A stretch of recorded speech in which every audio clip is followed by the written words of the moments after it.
नमस्कार विद्यार्थी मित्रांनो, आज आपण B.Ed प्रथम वर्ष सत्र दुसरे इतिहास अध्यापन पद्धती यामधील माध्यमिक स्तरावरील इतिहास अध्यापनाची उद्दिष्टे या संदर्भात माहिती घेऊया.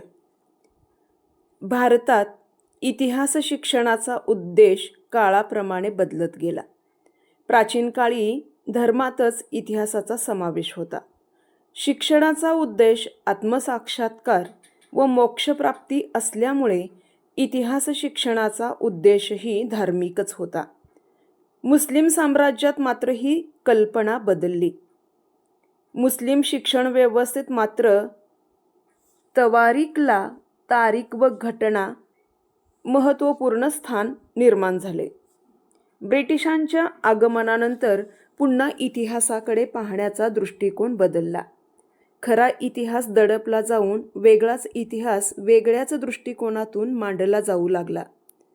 भारताला स्वातंत्र्य मिळाल्यानंतर भारताने सार्वभौमत्व, धर्मनिरपेक्षता, राष्ट्रीय एकात्मता यांच्या पूर्ततेसाठी शालेय स्तरावर इतिहासाचे महत्त्व निश्चित करण्यात आले होते. वेगवेगळ्या शिक्षण आयोगांनी शिक्षणाची वेगवेगळी उद्दिष्टे जरी सांगितली असली तरी मूल्यसंस्कारासाठी इतिहासाला पर्याय नाही यावर जोर दिला गेला. राष्ट्रीय एकात्मता, लोकशाही, नेतृत्व गुण हे इतिहासाच्या माध्यमातूनच साध्य होतील हा विश्वास विविध आयोगांनी व्यक्त केला. आधुनिक भारतात वर्तमान परिस्थिती पाहता इतिहास शिक्षणाची काही उद्दिष्टे निश्चित करण्यात आली. त्यापैकी काही उद्दिष्टांचा विचार आजच्या या तासिकेत करूया. बघा, पहिलं उद्दिष्ट आहे देशाच्या इतिहासाचा वारसा प्राप्त करून देणे. आपल्या देशाचा इतिहास मुलांपर्यंत पोहोचविणे हे इतिहासाचे प्रथम उद्दिष्ट आहे. ज्या देशात मुलांनी जन्म घेतला त्या देशाची थोरवी, त्या देशातील सामाजिक, सांस्कृतिक व आर्थिक घडामोडी यांचा परिचय विद्यार्थ्यांना देणे आवश्यक आहे. माणसाला अनेक कल्पना, श्रद्धा, विचार, चालीरीती, परंपरा या वारसारूपाने प्राप्त होतात. या परंपरागत वारशाचा अर्थ त्यांना समजला पाहिजे. एका पिढीकडून दुसऱ्या पिढीकडे हा वारसा पोहोचविणे हे काम इतिहासाद्वारे होऊ शकते. या भव्य दिव्य वारशाचे तुम्ही वारसदार आहात याची जाणीव विद्यार्थ्यांमध्ये निर्माण केली पाहिजे. तसेच या वारशाचे संरक्षण व संवर्धन करण्याची प्रवृत्ती त्यांच्यात निर्माण केली पाहिजे. इतिहास व विज्ञानामुळे मानवी जीवन बदलले. भावी पिढी जर कर्तृत्ववान, चिकित्सक व सहिष्णू वृत्तीची घडवायची असेल तर मुलांना त्यांच्या इतिहासाचे ज्ञान होणे आवश्यक आहे. नवीन पिढीला या वारशापासून, या ज्ञानापासून वंचित ठेवणे हा गंभीर राष्ट्रीय गुन्हा ठरेल. मानवाच्या प्रत्येक पिढीत, प्रत्येक संस्कृतीत काही मौलिक गुण असतात. या गुणाचे जतन व ज्ञान विद्यार्थ्यांना इतिहासाच्या माध्यमातून होईल. हा देश संतांचा आहे, शूरांचा आहे हे त्यांना समजले पाहिजे. देशप्रेमाने भारावलेल्या अगणित भारतीयांनी बलिदान केले म्हणूनच आपण स्वातंत्र्याचा आनंद आणि उपभोग घेत आहोत. डॉक्टर बाबासाहेब आंबेडकर, महात्मा फुले, लोकमान्य टिळक, आगरकर, संत तुकडोजी महाराज यांच्या सामाजिक व शैक्षणिक विचारामुळे समाजात आमूलाग्र परिवर्तन घडले ही जाणीव विद्यार्थ्यांना व्हायला हवी. विद्यार्थ्यांचे विचार व आचार हे विधायक व्हावे व त्यांच्यातूनही सदाचारी वर्तन घडावं म्हणून हा गौरवशाली इतिहास व हा वारसा महत्त्वपूर्ण कार्य करेल यात शंकाच नाही. यानंतर दुसरं उद्दिष्ट आहे वर्तमान काळाची जाणीव निर्माण करणे. इतिहासाचा दुसरा उद्देश आहे विद्यार्थ्यांना वर्तमान काळाचे ज्ञान करून देणे. वर्तमान काळातील कोणतीही समस्या, विकास किंवा स्थिती यांची बीजे ही भूतकाळातच असतात. त्या आधारेच आपण वर्तमान काळातील समस्या व प्रश्न यांची उकल करू शकतो. आज भारतात जे प्रश्न आहेत उदाहरणात जर विचार केला तर दारिद्र्य, अंधश्रद्धा, जातीयता, फुटीरता, निरक्षरता ते सर्व प्रश्न कुठे ना कुठे भूतकाळात रुजले आहेत. सर्व गोष्टींची परिपूर्ण असून सुद्धा आम्ही बाजारपेठ म्हणून का वापरले जातो ह्या प्रश्नाचे उत्तर भूतकाळातच मिळते. आजच्या विद्यार्थ्यांनी ज्या काही गोष्टी आत्मसात केल्या आहेत त्याची तुलना भूतकाळाशी करता येते. काय गमविले काय मिळविले याची शहानिशा करता येते व त्या आधारे आधुनिक जीवनातील राजकीय, सामाजिक व आर्थिक समस्यावर प्रकाश टाकू शकतो. त्यानंतरचं तिसरं उद्दिष्ट आहे तर्कनिष्ठता, चिकित्सक वृत्तीचा विकास. इतिहासाच्या माध्यमातून मुलाचा बौद्धिक विकास, चिकित्सक वृत्ती विकसित व्हावी ही अपेक्षा आहे.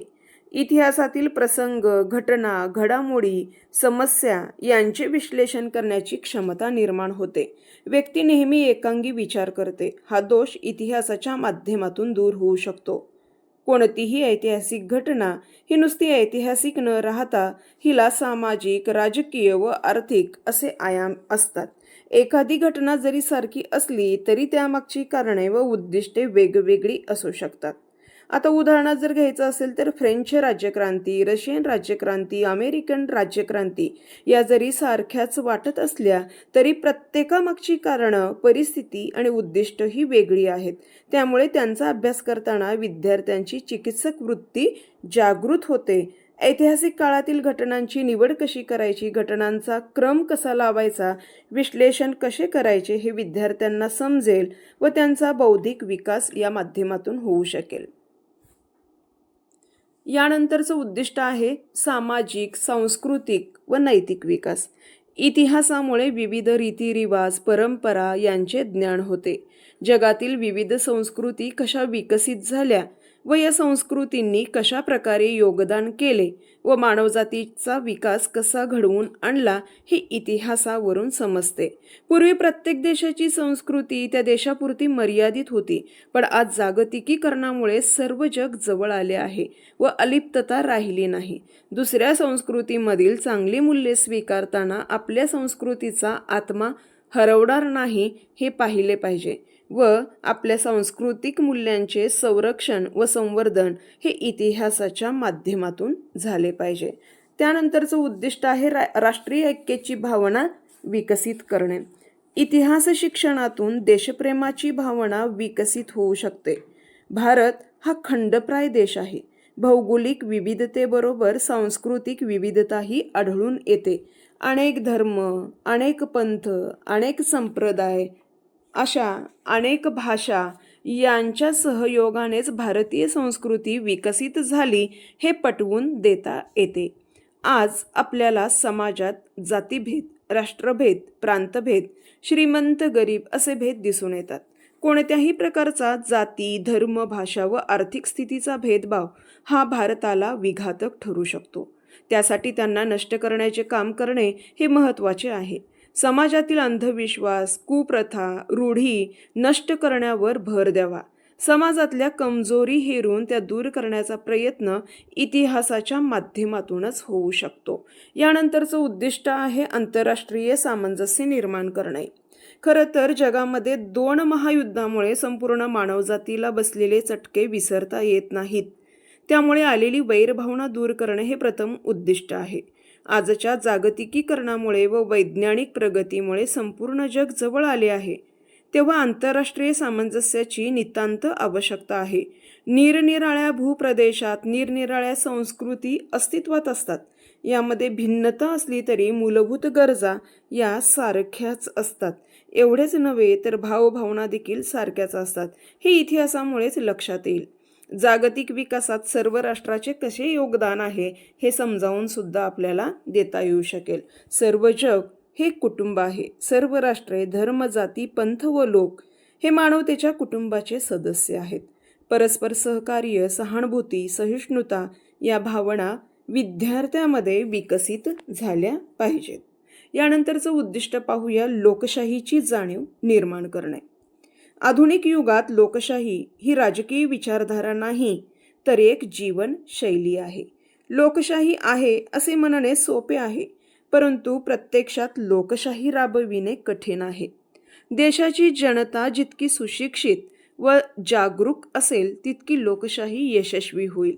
भारताने लोकशाहीचा स्वीकार केला असल्यामुळे लोकांनी निवडून दिलेले लोकच राज्य करतील, म्हणून लोक सुशिक्षित असणं महत्त्वाचं आहे. कारण people go the government they deserve अशी म्हण आहे.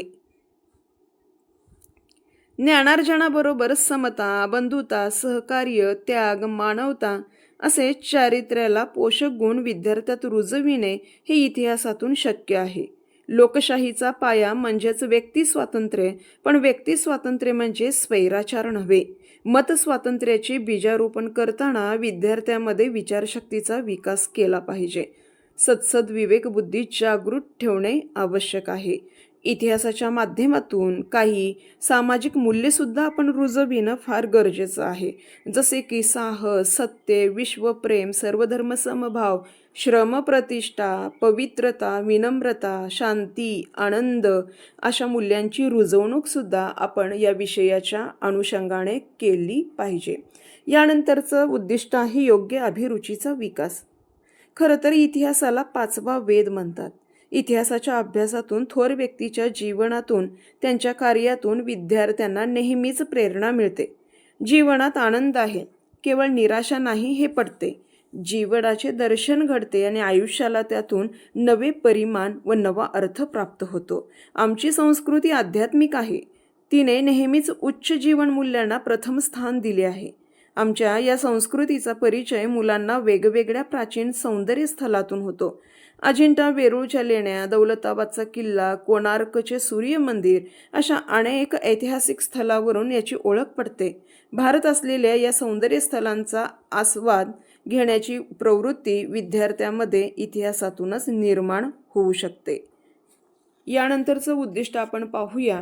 मानवी विकासाच्या विविध टप्प्यांची माहिती विद्यार्थ्यांना झाली पाहिजे.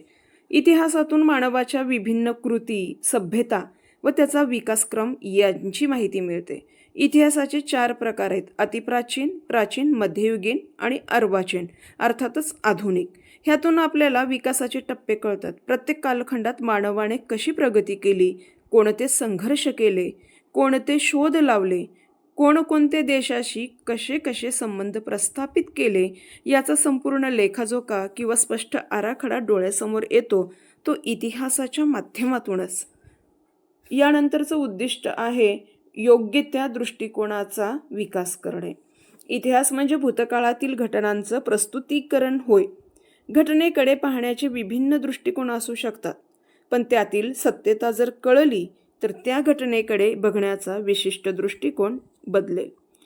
घटनेकडे पाहण्याचा सत्य दृष्टिकोनाचा जर अभाव असेल तर दृष्टिकोन चुकीचा राहू शकेल. विद्यार्थ्यासमोर कोणतीही घटना सादर करताना प्रामाणिक, वस्तुनिष्ठ, वैज्ञानिक व तर्कसंगत दृष्टिकोनच ठेवायला हवा. अशा प्रकारे आपल्याला इतिहास अध्यापनाची उद्दिष्टे या अनुषंगाने मांडता येतील.